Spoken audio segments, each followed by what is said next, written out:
ಪ್ರಕೃತಿಯ ಎರಡು ಸೊಗಸಾದ ಕಣ್ಣುಗಳು ಅದು ಯಾವುದಪ್ಪ ಅಂತಂದರೆ ಒಂದು ಪುರುಷ ಮತ್ತೊಂದು ಮಹಿಳೆ. Every lady is a legend ಅಂತ. ನನ್ನ ವಿಷಯ ಈಗ ಪುರುಷನ ಜೀವನದಲ್ಲಿ ಹೆಣ್ಣಿನ ಮಹತ್ವ ಸಂಕ್ಷಿಪ್ತವಾಗಿ ಹೇಳೋ ಪ್ರಯತ್ನವನ್ನು ಮಾಡ್ತೇನೆ. Every lady is a legend ಅಂದರೆ ಹೆಣ್ಣಂದ್ರೇ ಹಾಗೆ ಸೌಂದರ್ಯ, ಸೊಗಸು, ಕುತೂಹಲ, ತಾಳ್ಮೆ, ಸಹನೆ, ಕರುಣೆ, ರೌದ್ರ, ಕ್ರೂರ ಎಲ್ಲವೂ ಇದೆ ಹೆಣ್ಣು. ಒಬ್ಬ ಹೆಣ್ಣು, ಸಾಮಾನ್ಯ ಹೆಣ್ಣು ಒಂದು ಸುಂದರವಾದ ಕುಟುಂಬವನ್ನು ಕಟ್ಕೊಳ್ತಾಳೆ. ಹಾಗೆ ಸಾಧಕಿಯಾದಂತಹ ಒಬ್ಬ ಹೆಣ್ಣು ಸುಂದರವಾದಂತಹ ಸಮಾಜ ಮತ್ತು ದೇಶವನ್ನು ಕಟ್ಟೋಕ್ಕೆ ಕೂಡ ಸಹಾಯವನ್ನು ಮಾಡ್ತಾಳೆ. ಇಂದಿನ ನಾವು ಬಹಳಷ್ಟು ನಾಯಕರನ್ನು ನೋಡಿದ್ರೆ ಆ ನಾಯಕರ ಬೆನ್ನ ಹಿಂದಿನ ಬೆಳಕಾಗಿ ಒಂದಷ್ಟು ಹೆಣ್ಣು ಮಕ್ಕಳು ತಮ್ಮ ಪ್ರಭಾವವನ್ನು ಬೀರಿದ್ದಾರೆ.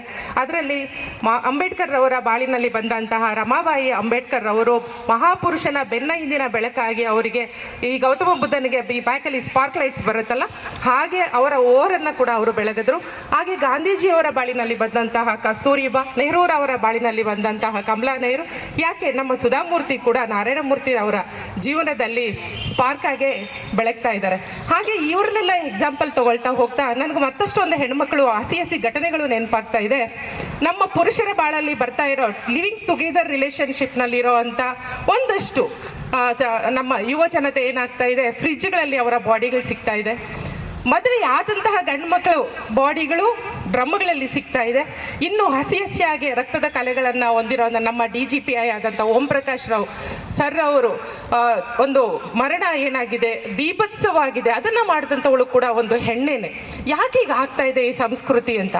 ಹೀಗೆ ನರೇಂದ್ರ ಮೋದಿಯವರು, ವಿವೇಕಾನಂದರು ಇವರೆಲ್ಲ ಮದುವೆ ಆಗ್ತಾನೆ ಉಳಿತಾ ಇದ್ದಾರೆ. ಯಾಕಪ್ಪ ಅಂದರೆ ಒಬ್ಬ ಲೀಡರ್ ಆಗಬೇಕು ಅಂತಂದರೆ ಅವರ ಬೆನ್ನ ಹಿಂದೆ ನಾವು ರಮಾಬಾಯಿ, ಕಸ್ತೂರಿಬಾ, ನೆಹರು, ಕಮಲಾ ನೆಹರು ಆಗ್ತಾರೋ ಇಲ್ಲೋ ಅನ್ನೋ ಒಂದು ಅನುಮಾನದಿಂದ ಅವರೆಲ್ಲ ಮದುವೆ ಆಗ್ತಾನೆ ಉಳಿತಾ ಇದ್ದಾರೆ. ನಾವು ನಮ್ಮ ಹೆಣ್ಮಕ್ಕಳಿಗೆ, ಬೆಳೀತಾ ಇರೋ ಹೆಣ್ಮಕ್ಕಳಿಗೆ ತಂದೆ ತಾಯಿ ಆಗಿರೋ ಸಂಸ್ಕಾರ ಕೊಟ್ಟು ಬೆಳೆಸೋಣ ಅಂತ ಹೇಳ್ತಾ ಈ ಅವಕಾಶಕ್ಕಾಗಿ ಧನ್ಯವಾದಗಳನ್ನು ಅರ್ಪಿಸ್ತೇನೆ. Thank you one and all. Thank you.